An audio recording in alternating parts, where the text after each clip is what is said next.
नमस्कार, स्वागत है आपका बीटीवी न्यूज में। आपके साथ मैं हूं सना और आइए खबरों की शुरुआत से पहले एक नजर डाल लेते हैं इस वक्त की हेडलाइंस पर। जिले में दस्तक अभियान की हुई शुरुआत। आंगनवाड़ी कार्यकर्ता 27 जून तक घर घर देंगे दस्तक। 5 वर्ष तक के बच्चों को कुपोषण सहित अन्य बीमारियों से बचाने घर घर पहुंचेगी टीम। माड़ोताल थाना पुलिस ने 3 शातिर चोरों को किया गिरफ्तार। 10 चोरियों का हुआ खुलासा। 30 लाख रुपए कीमत के सोने चांदी के जेवर हुए बरामद। चोरों ने गोल्ड लोन देने वाली कंपनी में जेवर गिरवी रखकर लिया था लोन। और युवक ने चाकू से रेत लिया खुद का गला। घायल मेडिकल अस्पताल में इलाज के लिए भर्ती। परिजनों ने युवक को मानसिक तौर पर कमजोर बताया। बेलखेड़ा के मनकेड़ी गांव में हुई घटना। पुलिस ने शुरू की मामले की जांच। गढ़ा गंगानगर में एक सार्वजनिक कुएं पर अतिक्रमण करके मकान बना लिया गया है, जिसके चलते क्षेत्रवासी परेशान हैं। समस्याओं से जूझ रहे लोगों ने नगर निगम की जनसुनवाई में गुहार लगाई है कि अतिक्रमण हटाकर कुएं को मुक्त कराया जाए। इस शिकायत के साथ ही कुल 17 शिकायतें जनता दरबार में पहुंची। नगर निगम की जनसुनवाई में इस सप्ताह में कुल 17 शिकायतें पहुंची, जिनमें अधिकांश शिकायतें अतिक्रमण शाखा से संबंधित रहीं। गढ़ा गंगानगर से आए लोगों ने बताया कि एक दबंग व्यक्ति द्वारा सार्वजनिक कुएं पर कब्जा करके मकान बना लिया है, जिसकी वजह से लोग परेशान हैं। सार्वजनिक कुआं के ऊपर शकुन पोस्टर द्वारा भवन निर्माण किया गया, जिसको मैं 1 साल से नगर निगम, कलेक्टर, एसडीएम, तहसीलदार सब में जा रहा हूँ, लेकिन मेरी कहीं कोई सुनवाई नहीं हो रही। इसलिए आज मैं जनसुनवाई में फिर आया हूँ। इसमें नोटिस हो चुका है, अतिक्रमण हटाया जाए, नहीं तो नगर निगम द्वारा हटाया जाएगा। इसमें भी कोई सुनवाई नहीं हो रही अभी तक। मैंने हेल्पलाइन शिकायत भी की, उसमें भी कोई सुनवाई नहीं हुई। इसी प्रकार ललपुर से आए लोगों ने आवारा तत्वों से मकान खाली कराने की मांग की और ब्यौहार बाग एवं डॉक्टर अब्दुल कलाम आजाद वार्ड से आए लोगों ने अतिक्रमण की शिकायत की। ललपुर पीएचई कॉलोनी से आए हुए हैं हम सभी। यहाँ पर जो आए हैं पीएचई कॉलोनी से आए हैं, वहाँ पर एक फैमिली रहता है, उनके 2 लड़के हैं। वो चोरी करते हैं, आए दिन चोरी करते हैं। हमारे घर में, मेरे स्वयं के घर में चोरी हुआ है 3 लाख की। निगम इसलिए आए कि उस फैमिली को उस नगर जो क्वार्टर हैं नगर निगम के, उस क्वार्टर से निकालने के लिए हमने ये आवेदन देने यहाँ पर आए जनसुनवाई। चोरी करता है? सरमन बर्मन है, उसके 2 लड़के हैं। हमारी 5800 स्क्वायर फीट ज़मीन थी, जिसमें से 1400 स्क्वायर फीट मतलब 14/100 का प्लाट हमसे नगर निगम ने अधिकृत किया भूमि। हमारी 4400 स्क्वायर फीट ऑलरेडी नाले में है, जिसके द्वारा आयुक्त साहब द्वारा नाप कराया गया था। तो सागर साहब ने नाप कराया था एसडीएम के द्वारा। तो हमारी नाले में भूमि है। उसके बाद अतिक्रमणकारी जिनके पास पट्टे केवल 140 स्क्वायर फीट के हैं और 3-3 हज़ार 2-2 हज़ार स्क्वायर फीट में कब्जा करके बैठे हैं, वो हमारे नाम की कंप्लेन कर देते हैं। तो लोग हमको नोटिस देने आ जाते हैं नगर निगम के, जबकि इनको पूरी जानकारी है, पूरे महकमे को पूरी जानकारी है। अभी केस चल रहा है, न्यायालय में है। एक अवैध निर्माण हो रहा है मौलाना आजाद वार्ड में, जिसमें नगर निगम की पूरी टीम गई थी। कुछ अधिकारियों से उनकी सांठ-गांठ हो गई तो कार्रवाई को उन्होंने ढीला कर दिया। और उसके बाद में मैंने जब ऊपर कंप्लेंट मारी तो ऊपर से थोड़ा कार्रवाई हुई, तो उनको एक नोटिस भी दिया गया। फिर वो नोटिस का उन्होंने कोई जवाब नहीं दिया, और 24 घंटे में अगर उनका कोई जवाब नहीं आएगा तो फिर उसके बाद में हम अतिक्रमण शाखा पहुंचा देंगे, और उसके बाद हम बुलडोजर को उनका जो अवैध है वो पूरा हम तोड़ेंगे। अभी तक नहीं तोड़ा। तो अभी तक इन्होंने तोड़ा नहीं है, और आज हम जन सुनवाई में फिर से आए हैं और एप्लीकेशन शिकायत लेके आए। मेरे पास शिकायत भी मौजूद है। सभी शिकायतों पर सुनवाई करते हुए उपायुक्त अंजू सिंह ने सभी आवेदकों को उचित कार्यवाही का भरोसा दिलाया है। रांची क्षेत्र में रहने वाली एक महिला ने एसपी ऑफिस की जनसुनवाई में शिकायत देकर जेल में बंद उसके पति को बदमाशों के द्वारा धमकाने का आरोप लगाया है। शिकायतकर्ता का आरोप है कि उसके पति को रुपयों का लालच देकर हत्या के मामले में झूठा फंसा दिया गया और अब बदमाश उन्हें धमका रहे हैं। पुलिस अधिकारियों ने शिकायतकर्ता महिला को जांच कर कार्यवाही करने का आश्वासन दिया है।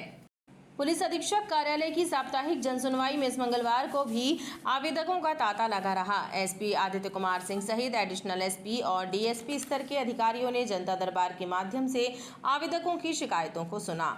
जनता दरबार में रांची क्षेत्र से पहुंची एक महिला रजनी ने शिकायत दर्ज कराते हुए आरोप लगाया कि हत्या के जुर्म में जेल में बंद उनके पति को 2 बदमाशों के द्वारा धमकाया जा रहा है ताकि उसके पति की जमानत ना हो। महिला ने आरोप लगाया कि उसके पति को रुपयों का लालच देकर हत्या के मामले में फंसाया गया था। अब बदमाश उन्हें जमानत ना लेने के लिए धमका रहे हैं।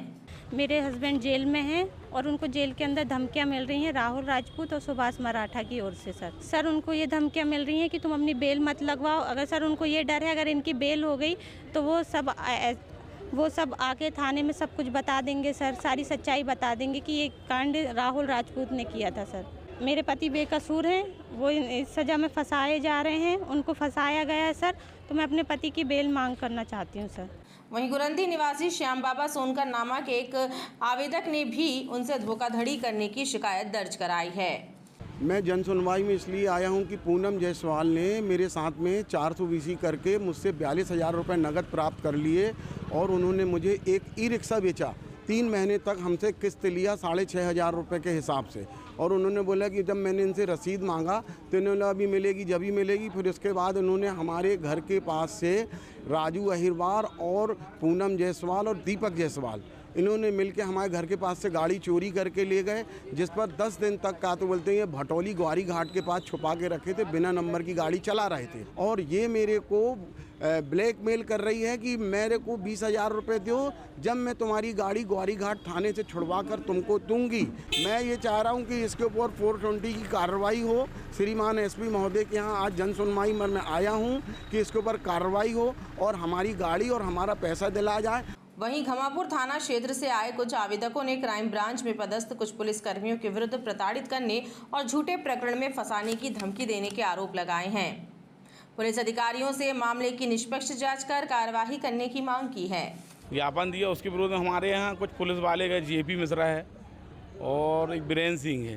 ये लोग जाके 10-15 लोग जाके हमारे यहाँ दम दिए। दम देने के बाद बोलते दोबारा ज्ञापन नहीं देना है और ज्ञापन के बाद हमारे भतीजों को ले आया उठा के, उसको लाके 151, 107, 16 किए, दारू केस लगा दिए। डेली अपराध हो रहा है। आप वहाँ का रिकॉर्ड रोज नामचा उठा के देखे, डेली अपराध हो रहे हैं। और अगर इसका कोई विरोध करता है तो सिपाही जो जेपी मिश्रा है और एक बीरेन सिंह है, 4 नंबर टीम में है जी क्राइम में, ये जब लोगों को मानसिक रूप से प्रताड़ित कर रहे हैं। अपराधियों को पकड़ने की जगह उनको संरक्षण दे रहे हैं।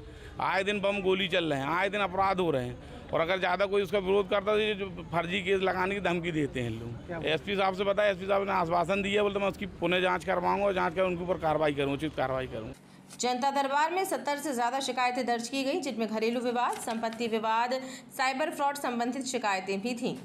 70 शिकायतें आ चुकी है और इसमें मारपीट के, ज़मीन संबंधी, पारिवारिक विवाद, साइबर फ्रॉड संबंधी और इस तरह की शिकायतें सामने आ रही है और तत्काल इसको संबंधित थाना प्रभारी और जो CSP SDOP सामान है इसको दिया जा रहा है।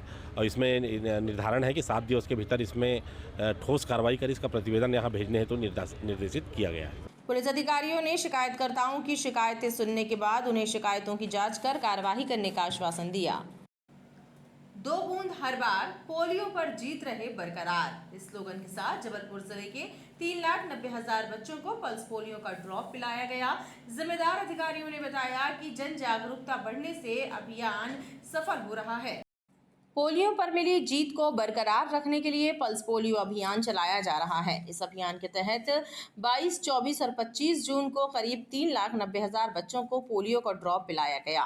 चिकित्सकों ने बताया कि 100% लक्ष्य को प्राप्त करने के लिए पूरा स्टाफ पूरी क्षमता के साथ जुटा रहा। हमारा पल्स पोलियो अभियान दिनांक 23, 24 और 25 के लिए निर्धारित था। तो दिनांक 23 को हमने 91% कवरेज कर लिया था और दूसरे दिन 95% हमारा कवरेज हो चुका है और आज तीसरा दिन है। उम्मीद करते हैं कि लगभग 100% या 100% के आसपास हमारा कवरेज हो जाना चाहिए। अभियान में आशा कार्यकर्ताओं ने भी महत्वपूर्ण भूमिका निभाई। 25 जून से 27 जून तक दस्तक अभियान चलाया जा रहा है, जिसमें 5 वर्ष आयु तक के बच्चों को कुपोषण सहित कई बीमारियों से छुटकारा दिलाया जाएगा। आंगनवाड़ी कार्यकर्ता इस दौरान घर घर दस्तक देंगे। दस्तक अभियान का शुभारंभ शहरी स्वास्थ्य केंद्र स्नेहनगर में हुआ। महापौर जगत बहादुर सिंह ने अभियान का शुभारंभ करते हुए जनता से आह्वान किया कि इसका लाभ उठाएं ताकि आने वाली पीढ़ी स्वस्थ और निरोगी रहे। दस्तक अभियान की जानकारी देते हुए अधिकारियों ने बताया कि इसके तहत कुपोषण सहित कई बीमारियों का निदान किया जाएगा। इसके लिए आशा एवं आंगनवाड़ी कार्यकर्ता घर घर दस्तक देंगे।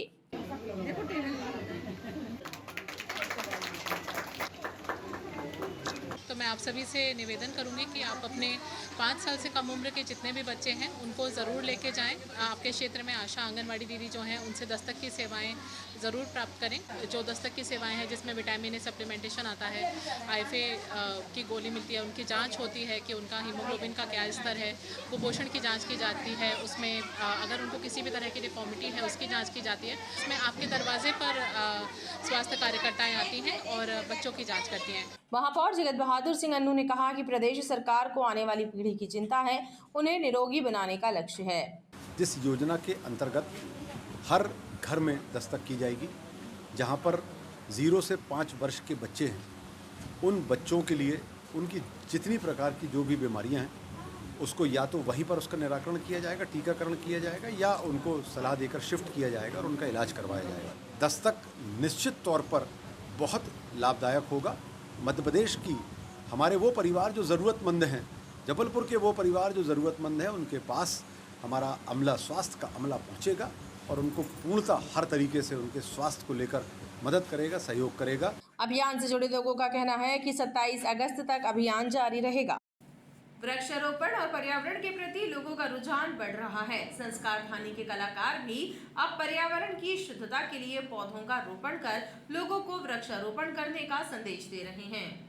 जबलपुर के कलाकारों ने संस्कार धानी आर्टिस्ट ऑर्गेनाइजेशन के बैनर तले सिविक सेंटर स्थित इंदिरा गांधी पार्क में वृक्षारोपण किया। कलाकारों ने नीम, बरगद, पीपल, आम, नींबू अलग अलग प्रजातियों के पौधों का रोपण किया और आम लोगों से भी ज़्यादा से ज़्यादा वृक्ष लगाने की अपील की। ये हमने विश्व संगीत दिवस के उपलक्ष्य में किया है, क्योंकि हम सभी कलाकार संस्कार दानी आर्टिस्ट ऑर्गेनाइजेशन के वृक्षारोपण का काम था, जिसमें हमने 5 पौधे लगाए। ये वृक्ष लगाए हैं ताकि ये बड़े हो सके। मैं लोगों को ये संदेश देना चाहता है कि हम खुद देख रहे हैं कि वृक्षों की कमी, जो कि हमें वातावरण को संतुलित रखते हैं, उनकी कमी है और इसे हमें वृक्षारोपण के रूप में निरंतर बढ़ाते जाना है। इस अवसर पर बड़ी संख्या में कलाकार मौजूद रहे। जिले में चाकूबाजी की घटनाएं थमने का नाम नहीं ले रही हैं। बीती रात गोरा बाजार और तिलवारा थाना क्षेत्रों के अंतर्गत हुई चाकूबाजी की 2 अलग अलग घटनाओं में 3 लोग घायल हुए हैं। घायलों को इलाज के लिए मेडिकल अस्पताल में भर्ती कराया गया है। जिले में चाकूबाजी की घटनाएं लगातार सामने आ रही हैं। बीती रात 2 अलग अलग थाना क्षेत्रों में चाकूबाजी की घटनाएं हुई। बीती रात बिलहरी क्षेत्र में 3 बदमाशों ने रांची निवासी अभिषेक कुशवाहा और उसके भाई को सरेराह रोका और उनसे छीना झपटी करने लगे। इस दौरान बदमाशों ने अभिषेक के पैर में चाकू से हमला कर दिया और भाग गए। घायल अभिषेक को उसका भाई इलाज के लिए अस्पताल लेकर पहुंचा। दोनों एक दोस्त के घर से वापस लौट रहे थे, तभी ये घटना हुई। दोस्त यहाँ से लौट रहे थे, उनकी मदर ख़त्म हो गई थी, उनसे मिलने गए थे हम, तो वहाँ से लौट रहे थे तो बिलहरी रोड में हम लोग को 3 भाई लोगों ने रोका एड्रेस पूछने के बहाने से और छीना झपटी करने लगे। छीना झपटी करने के बाद जैसे हम उन लोग को धक्का दे के निकले तो हमारे भाई को जांघ में ना चाकू लग चुकी थी। उसने हमको जैसे ही बताया तो हम तुरंत सदर वाले कैंटोनमेंट सामने जो हॉस्पिटल है वहाँ पर हम गए। फिर वहाँ से उन्होंने रेफ़र कर दिया बड़ी विक्टोरिया से हम यहाँ मेडिकल आए हैं। थाने में सूचना दे दी है, लेकिन अभी यहाँ से लौटने के बाद हम एक बार थाने जाकर फिर से पूरे अच्छे से पुख्ता रिपोर्ट उसकी बारे में हम शिकायत दर्ज कराएंगे। वहीं तिलवारा बाईपास पर स्थित होटल विरासत पंजाब के पास 2 युवकों अजय चढ़ार और आशीष पर अज्ञात युवकों ने चाकू से हमला कर दिया। घटना में दोनों को चोटें पहुंची। देर रात दोनों घायलों को इलाज के लिए मेडिकल अस्पताल लाया गया। तो वो लोग अंदर से आए और बिना कुछ पूछे बोलने लगे अनुज कहाँ है, अनुज कौन है, अनुज कौन है, और मारना चालू कर दिए। उनमें से एक लड़का चाकू लिया हुआ था और लोगों ने पेन से वार किया। मेरे सर पे चाकू लगी और पीठ पे पेन से मारे उन्होंने, और मेरा दोस्त था उसको सीने में चाकू मारी है। तिलवारा पुलिस ने घायलों की शिकायत पर प्रकरण दर्ज कर मामले की जांच शुरू कर दी है। मदन महल थाना क्षेत्र सुदामा नगर में रहने वाली एक वृद्ध महिला के साथ मारपीट का मामला सामने आया है। वृद्ध महिला के साथ उसके बेटे और बहू ने मारपीट की है। इस घटना का वीडियो भी सोशल मीडिया पर वायरल हुआ है। वृद्धा की माने तो उसके बेटा बहू के विरुद्ध थाने में शिकायत भी दर्ज कराई गई, लेकिन अब तक कोई कार्रवाई नहीं हुई है।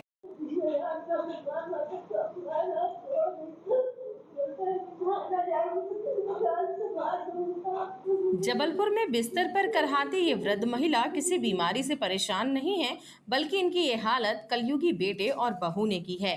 वृद्ध महिला का नाम सरोज विश्वकर्मा है। उनका आरोप है कि बेटे गौतम और बहू करुणा उनसे मारपीट करते हैं। उनसे हुई मारपीट का एक वीडियो भी सोशल मीडिया पर वायरल हुआ। वृद्ध सरोज विश्वकर्मा अब बिस्तर से भी नहीं उठ पा रही हैं। हमको कहता है कि तुमने थाना कचहरी गई तो तेरे को भी जान से मार दूंगा, उसको भी जान से मार दूंगा। इसका कुछ हमारा कुछ हुआ तो कर जवाबदारी करुणा विश्वकर्मा और गौतम विश्वकर्मा दोनों, इसका जवाबदारी दोनों वही रहेगा। पिछले 8 साल से मार मार के मेरे को बना दिया। चलने का सामर्थ नहीं रहा कि चल सकूं। थाना मदन महल क्षेत्र में आपके माध्यम से एक वीडियो संज्ञान में आया जिसमें एक बुजुर्ग महिला को कोई मारते हुए दिख रहा है। इसकी शिकायत थाना मदन महल में ले ली गई है और इसमें पहले प्रथम दृष्टया इसमें काउंसलिंग कराई जाएगी। पुलिस अधीक्षक कार्यालय में भी आलम्बन शाखा में इस तरह के मामलों को सुना जाता है और अगर इसमें आपस में अगर इस तरह की घटना की पुनरावृत्ति होती है तो इनके खिलाफ कठोर वैधानिक कार्रवाई की जाएगी। पीड़ित सरोज का कहना है कि ऐसा नहीं है कि उन्होंने अपनी गुहार किसी से नहीं लगाई। थाने से लेकर एसपी कार्यालय तक उन्होंने शिकायत दर्ज कराई, लेकिन बहरी हो चुकी पुलिस व्यवस्था ने अब तक उनकी एक नहीं सुनी। माड़ोताल थाना पुलिस ने 3 शातिर चोरों को गिरफ्तार किया है। इनसे पूछताछ के बाद माड़ोताल और विजयनगर थाना क्षेत्र में बीते 6 माह में हुई चोरी की और नकबजनी की 10 वारदातों का खुलासा हुआ है। माड़ोताल थाना पुलिस ने 3 शातिर नकबजनों को पकड़ने में सफलता हासिल की है। गुलौवा चौक थाना संजीवनी नगर के रहने वाले राहुल पटेल उर्फ डालडा, केवट मोहल्ला गुलौवा निवासी विनोद केवट और गुलौवा के ही रहने वाले आकाश केवट उर्फ अक्कू से विजयनगर और माड़ोताल थाना पुलिस ने क्षेत्र में बीते 6 माह में हुई चोरी और नकबजनी की 10 बड़ी वारदातों का खुलासा किया है। इनसे पूछताछ के बाद पुलिस ने इनसे 360 ग्राम सोने और 2.5 किलो चांदी के जेवरात बरामद किए हैं, जिसका मूल्य लगभग 30 लाख रुपए है। खास बात यह है कि इन्होंने चोरी किए हुए कुछ आभूषणों को गोल्ड लोन प्रदाय करने वाली प्राइवेट कंपनी में गिरवी रखकर लोन भी ले लिया था। वहीं ज्यादातर चोरी के आभूषण इन्होंने अपने घरों के आसपास की जमीन के नीचे छिपा कर रखे थे। इनसे पूछताछ के बाद पुलिस ने आभूषणों की बरामदगी की। एएसपी सोनाक्षी सक्सेना ने इस मामले का खुलासा करते हुए बताया कि आरोपी दिन के समय सोने मकानों की रैकी करते थे और रात के समय वारदात को अंजाम देते थे। माड़ोताल थाना प्रभारी विपिन ताम्रकार और उनकी टीम ने इन नकबजनों को गिरफ्तार किया है। 3 मुख्य आरोपी हैं जिनका गैंग है, जिनको गिरफ्तार करा गया है। इनके नाम हैं एक राहुल पटेल जो थाना माड़ोताल का निवासी है, विनोद केवट जो थाना मदन महल का निवासी है और आकाश केवट जो भी थाना मदन महल का निवासी है। इन सब से पूछताछ में और इन्वेस्टिगेट करने के बाद ऐसी थाना माड़ोताल क्षेत्र में हुई जो अपनी 9 चोरियां हैं वो और एक थाना विजयनगर क्षेत्र में हुई नकबजनी वो, ये इन लोगों के द्वारा कारित की गई हैं और इन सब का जो मशरूका है वो ज़ब्त किया गया है। तो टोटल इसमें जो हमने मशरूका हमारे साथ में आया है वो करीब अपना सोने के जेवर हैं 360 ग्राम के और 2 किलो 500 ग्राम के करीब चांदी का सामान है और इसमें टोटल जो हमारा मशरूका है वो करीबन 30 लाख का मशरूका ज़ब्त किया गया है। और इनके द्वारा जो घटना कारित करने के लिए स्कूटी यूज़ की जाती थी और कुछ अपना हाउस ब्रेकिंग के जो सामान था, जो रॉड वॉड यूज़ करते थे घर तोड़ने के लिए, ताला तोड़ने के लिए, वो भी इनसे ज़ब्त किया गया है। फिलहाल तीनों आरोपियों को गिरफ्तार करके पुलिस रिमांड पे लिया गया है और इनसे और पूछताछ की जाएगी और कोई भी और जो तथ्य सामने आएंगे उसके ऊपर वैधानिक कार्रवाई की जाएगी। प्रारंभिक पूछताछ में इन्होंने माड़ोताल थाना क्षेत्र के शंकर नगर, नई बस्ती, करमेता, काना परिसर कठौंदा, रेवानगर, आकांक्षा स्कूल, बाबा बर्फानी कॉलोनी, कसौधन नगर, बजरंग नगर, शारदा नगर सहित अन्य स्थानों पर चोरी करने का जुर्म कबूल किया है। बेलखेड़ा के ग्राम मनकेड़ी में रहने वाले एक युवक ने चाकू से खुद का गला रेत लिया। देर रात युवक को उसके परिजन और पुलिस इलाज के लिए मेडिकल अस्पताल लेकर पहुंचे। परिजनों की माने तो युवक मानसिक रूप से विक्षिप्त है। पुलिस ने परिजनों के बयानों के आधार पर मामले को जांच में ले लिया है। बेलखेड़ा थाना क्षेत्र के मनकेड़ी ग्राम में रहने वाले गोपाल बर्मन नामक एक युवक ने चाकू से खुद का गला रेत दिया। देर रात गोपाल और उसके परिजन पुलिस की मदद से इलाज के लिए मेडिकल अस्पताल लेकर पहुंचे। युवक के भाई ने बताया कि गोपाल घर से चाकू लेकर खेत गया था, जहां उसने खुद का गला रेत लिया। परिजनों की माने तो वह मानसिक रूप से विक्षिप्त है, संभवतः इसी कारण उसने ये कदम उठाया। गांव के सरपंच से मिली जानकारी के बाद पुलिस मौके पर पहुंची। पुलिस ने परिजनों के कथन दर्ज किए और मामले की जाँच शुरू कर दी है। ये सर मेरा भाई है छोटा वाला, ये घर से चाकू ले गया था। ये इसका दिमाग थोड़ी काम नहीं कर रहा, तो ये चाकू ले जाके इसने खेत में अपने आप को मार ली है, यहाँ पे गले में मारी है। और हम लोग रहने वाले मनकेड़ी के हैं, बेलखेड़ा थाना लगता है। ग्राम मनकेड़ी के रहने वाले जो सरपंच हैं उनने फ़ोन किए थे कि किसी व्यक्ति ने स्वयं को चाकू मार लिया, तो इस सूचना पे पहुंच के वहां तस्दीक किया गया, तो उसके परिजन द्वारा बताया गया। घायल का नाम है गोपाल बर्मन। जो परिजनों ने बताया कि गोपाल बर्मन विगत 6-7 माह से मानसिक विक्षिप्त था, जो अजीब हरकतें करता था, जिसने स्वयं आज करीबन 11:30 बजे स्वयं ने चाकू मार लिया है, गले में चाकू मार लिया, जिससे वो घायल हो गया, जिसे अभी मेडिकल अस्पताल में भर्ती कराया गया, जिसका इलाज अभी चल रहा है। पुलिस अब तक घायल के बयान दर्ज नहीं कर सकी है। हालांकि परिजन उसके साथ किसी प्रकार की घटना होने से इनकार कर रहे हैं। और खबरों का सिलसिला लगातार जारी रहेगा। आप देखते रहिए BTV न्यूज़।